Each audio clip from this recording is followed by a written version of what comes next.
Capitalism, ideological conflict, deglobalization. The West is in danger of total collapse. Now this sounds like a bold statement to make. And no, I'm not talking about a cataclysmic event that will turn New York or London into a war zone overnight. I want to talk about the slow and painful death of the West that has begun a long time ago. But like with climate change, we now start to feel it. And if this is just a start, it will get ugly. Let's talk about the problems no one wants to admit. And no, China and Russia will have an even darker future. But let's dive into the collapse of the West. Welcome to SocietalScope. The world is changing fast in recent times. You are only one look at your phone screen away to witness yet another history-changing event for many. This is frightening. Most of us know that the world will change fundamentally, but we don't know what the end product is, and we don't know how. And if we come out on the other side, will I feel better? Will it be worse? We only know that a status quo that we know will soon be no more for many living in the West, which includes myself. The prospect of a fundamental change seems like a threat. Not only because it's new, but because all of us Westerners have benefited from the status quo of our standard of living is unmatched. We enjoyed peace and prosperity for decades. The horrors of war or famine are just an abstract matter for us. If most of us want to go to Mexico for vacation, then we can. If most of us want to have a protein-rich diet, for example, to work out, we can. But the reality for the rest of the world can be very different from our standpoint. Life is simpler and harder for the majority of our species. But why are Western nations in danger? And why will events on the other side of the planet have an effect? In my life, the first aspect we have to look into our economy and how we achieve a high standard of living. We have the interdependence of the world's economies. Ensure globalization helped the West to achieve and defend its economic dominance. Globalization is good for business, but not everywhere. American companies have been known to use cheap foreign sweatshop labor to make cheap American goods wealthy. Industrialized countries have shipped their trash to China and Malaysia, exploiting cheap markets, and lax regulations in developing nations has caused pollution and suffering in those countries, even as profits soar abroad at mines in the Democratic. The Republic of Congo, where metals needed for electronics abound, gold and tungsten tin, and tantalum-armed militia groups, often using child soldiers, have taken over, keeping power with violence and trading minerals for guns through the world. Gold price quadrupled over 10 years, and electronics have become even cheaper. Globalization has not alleviated the poverty and violence in the country. At the same time, globalization leads to the closing of factories in the West, because companies will naturally abuse the cheap workforce abroad to cut costs. This is why, for example, American cities known for manufacturing saw steep decline when globalization kicked off. But the system is very vulnerable to it, needs one thing above all, and this is political and economic stability all over the world. If you build an iPhone in China, with components from Taiwan wrapped in packaging from Thailand, and with raw materials from the Congo, it is not hard to understand that in times of geopolitical instability, these companies run through a complex set of problems, and after 30 years of relative stability in the world, we finally witnessed the beginning of the end of the system, a system that kept us alive and ensured our privileged position. The fantastic years in which opportunities are present everywhere are over. We are constantly talking about recessions, and you won't find anyone who can tell you how things will look like in a 5-year kit, and the one Ukraine disrupted our economic systems. Now we face uncertainty, and lines are being drawn in the middle of this global ecosystem. Without the US, the Chinese economy would not function. Without China, the US economy would collapse without Russian raw materials. Energy gets expensive, and people in Europe cannot afford the standard of living. No basic indicators of success, like life expectancy of economic growth and poverty rates in Spain, or the south of Italy and Greece, where more than 1 in 6 people are out of work, are already sleeping behind the rest of the world. Even in Western nations, faring well on paper living standards have begun to drop for a generation.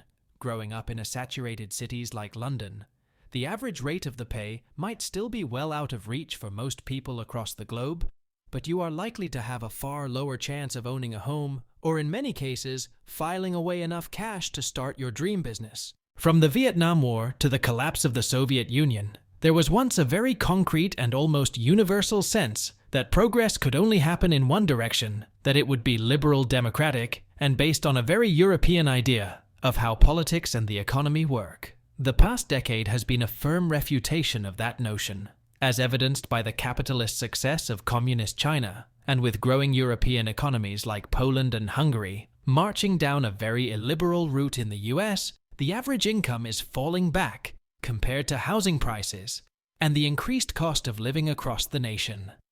The pandemic accelerated a major divide between home values and income, though conventional wisdom suggests most home buyers offer 1 to 3% over asking price in competitive markets. Low inventory in high demand draws some home buyers to desperate measures to afford a home in 2021. Americans need an average income of $150,000, far more than the median household income of $70,000. This increased cost of the living crisis is fueling the next. The problem in the US is political and cultural divide. Americans are completely divided about the economy, racial justice, climate change, law enforcement, international engagement, and a long list of other issues. The 2020 presidential election further highlighted these deep-seated divides between supporters of Biden and Donald Trump. Believes the differences between them are about more than just politics and policies. A month before the election, roughly 8 in 10 registered voters in both camps had their differences, with the other side were about core American values in roughly 9 in 10. Again, in both camps worried that the victory by the other side would lead to a lasting harm to the United States. But the US is hardly the only country wrestling with deepening political fissures. Brexit has polarized British politics.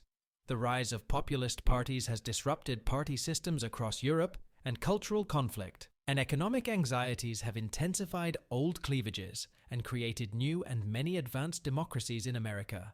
And other advanced economies face many common strains over how opportunity is distributed in a global economy and how our culture adapts to growing diversity in an interconnected world. As political and economic crises are worsening, the divide in the US will increase, potentially up to a point where the stability of the countries in question. Americans seem to be obsessed with their own view of the world, while demonizing the other side in a liberal democracy dialogue is essential. And if America stays on the political trajectory, thereon the system will implode someday. But challenges await, not only within the West, but on the world stage. China and Russia is openly attacking us as the world's leading superpower, while the conflict in Ukraine is challenging the US, Europe, and NATO militarily. In the short term, the brewing conflict in China will be the end game that decides the fate of the 21st century. In August 2021, the Taliban captured Kabul as the American forces have flavor through the chaotic mess of 20 years of US intervention in Afghanistan. The Middle East ended with a humiliating defeat. Only about half a year later, the Russia-Ukraine war broke out, and the political, economic, and geopolitical consequences threatened to destabilize the entirety of Europe. We are observing the failure of the hegemonic power to prevent a major military conflict initiated by another power, in this case Russia or China, in a geopolitically important area. And this could be proved that the decline of American hegemony has entered into its final phase, the face of collapse in the past. That the collapse of a hegemonic power had brought about major conflicts between major powers, global economic crisis, popular uprisings and revolutions, as well as miseries and devastations for hundreds of millions.